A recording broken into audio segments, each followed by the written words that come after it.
नमस्कार, श्री स्वामी समर्थ सर्वांना।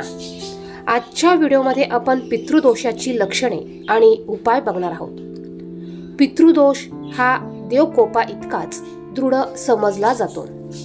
देव कोपला तर दुष्काळ पडेल, पण पितर कोपले तर घरात दुष्काळ पडणे, आजारपण येणे, विनाकारण चिडचिड करणे, जेवताना भांडणे आणि अन्न खाऊ न देणे असे त्रास होतात। एखादा भ्रमिष्ट होतो, मूल होत नाही किंवा प्रखर पितृदोष असल्यास अपंग मुले जन्माला येतात। मुले नीट वागत नाही, आई वडिलांचे ऐकत नाहीत इत्यादी त्रासही होतात। त्यासाठी प्रत्येकाने न चुकता वर्षातून एकदा पितरांच्या नावाने श्राद्ध करावे। श्राद्ध करायला जमत नसेल तर नदीच्या पाण्यात दही भात सोडावा किंवा घरातच जेवणापूर्वी अन्नाचा घास ठेवून नम्रपणे हात जोडून प्रार्थना करावी। आपल्या हिंदू संस्कृतीत मातृ-पितृपूजनाला अतिशय महत्त्व आहे। तसेच मागील 2 पिढ्यांचेही स्मरण ठेवावे। पितृवर्ग ज्या लोकात राहतात त्याला पितरांचे जग किंवा पितृलोक म्हणतात। ते नेहमी मुक्तीची वाट पाहत तेथे वावरत असतात। तसेच ते आपल्या पुढच्या पिढीचे कर्तृत्व आणि यश अपयश पाहत असतात। त्यांचे स्मरण ठेवून श्राद्धानुसार जे अन्नदान करतात त्यांचे कल्याण होते। आई, आजी, पणजी यांच्यासाठी वृद्ध स्त्रीला अन्न आणि साडी चोळी दान द्यावी। अन गाईला घास द्यावा। काही पूर्वजांनी कुणाला तरी दुखावलेले असते, त्यांचे घर, मालमत्ता किंवा पैसा हडप करणे, स्त्रीवर अत्याचार करणे, एखाद्याची फसवणूक करून त्याला अन्नाला महाग करणे, एखाद्याच्या आजीला अन्न पाणी आणि औषधांवाचून तडफून मरण आलेले असणे, अशा प्रकारचे त्रास दिलेले असतात।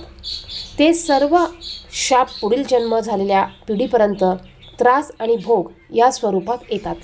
घराण्यात एखादा पाण्यात बुडून मेला, एखाद्याची फाशी, हत्या किंवा अपघात झाला असेल, अशांच्या घरात एक पिढी सोडून पुढच्या पिढीला भयंकर कष्ट सोसावे लागतात। हे सर्व पितृदोष आहेत। ते कर्म बनून आडवे येत राहतात आणि प्रगतीला खिळा बसते। प्रामाणिक माणसांचे अंतरंग पितरांना दिसते, त्यामुळे त्यांच्याविषयी वाईट बोलू नये। एखाद्यावर पितर प्रसन्न असल्यास त्यांची भरभराटी होऊ शकते। जन्मपत्रिकेतील पितृदोषाची लक्षणे। खालील लक्षणे असल्यास व्यक्तीला पितृदोष आहे असे समजावे। यातील पहिले लक्षण म्हणजे शारीरिक। 1. शरीराला असाध्य रोग आजार उद्भवणे, घरात कुणाला तरी आजाराचा त्रास होणे। 2. विषारी सर्पदंश होणे। 2. मानसिक त्रास। 1.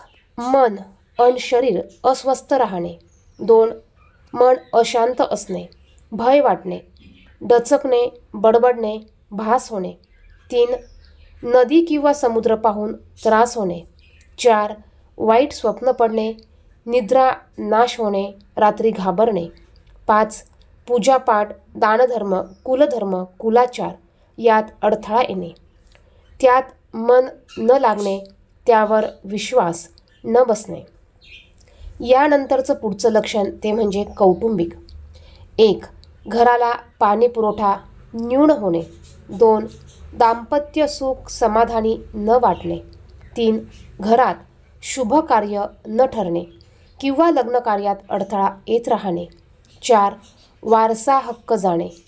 5. लोकांशी भांडणे होणे किंवा वादविवाद होणे। 6. कोर्ट कचेरीचा त्रास चालू होणे। 7. परिवारातील एखाद्या व्यक्तीला अचानक बाधा, भूत प्रेताच्या त्रासाचा अनुभव येणे। यानंतरचं लक्षण ते म्हणजे आर्थिक। 1. नोकरीत किंवा व्यवसायात स्थिरता न लाभता वारंवार पालट होणे। 2. कर्ज होणे, पैसे न पुरणे, घरात धनधान्य न्यून होणे। 3. कुटुंबाच्या पोषणाची काळजी वाटणे। यानंतर पितृ उपासना कशी करायची बघा। पितृ उपासना कशी करावी। 1. श्राद्ध करणे। नारायण, नागबली, त्रिपिंडी, आणि तीर्थ श्राद्ध अखंड 5 वर्षे घरात पूर्वजांची श्राद्धे होत नसल्यास नारायण नागबली त्रिपिंडी 3 पिढ्यांचे श्राद्धविधी आणि तीर्थ श्राद्ध केल्यास पितृदोषाची शांती होऊन पितृगणांचे शुभ आशीर्वाद आणि पुण्य लाभते. 2 ऋणे.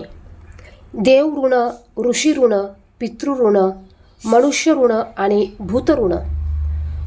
पंचमहायज्ञ. प्रत्येक व्यक्ती म्हणजेच जीवात्मा जन्माला येताना ही 5 ऋणे घेऊनच येत आहे. घेतलेल्या जन्मातून या 5 ऋणांची मुक्तता करून घ्यायची असते. या 5 ऋणांपासून मुक्त होण्यासाठी पंचमहायज्ञ करायचा असतो. पंचमहायज्ञ खालीलप्रमाणे करायचे असतात. कुटुंबातील कोणी स्त्री, पुरुष किंवा मुलगा यांनी सर्व कुटुंबासाठी हा कार्यक्रम केला तरी चालतो. 1. देवयज्ञ. प्रतिदिन सकाळी 1 चमचा शुद्ध गाईचे तूप घालून निरांजन किंवा समईचा दिवा देवापुढे लावावा.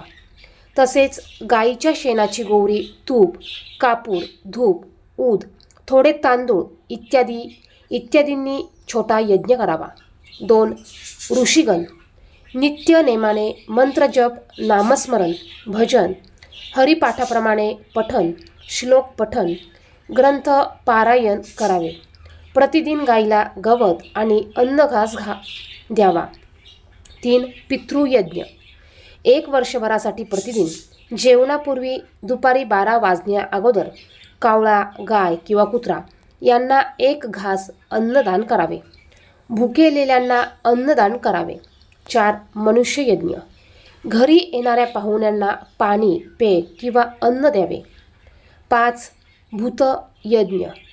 पशु, पक्षी, मुंग्या, चिमण्या, कबूतर इत्यादींना अन्न धान्य द्यावे. हे सर्व यज्ञ केल्यास सर्व दोष न्यून होतात. प्रतिदिन पितृ उपासना होते. प्रतिदिन रामरक्षा, मारुती स्तोत्र, श्लोक, प्रार्थना, हरिपाठ, ग्रंथ पठणही करावे.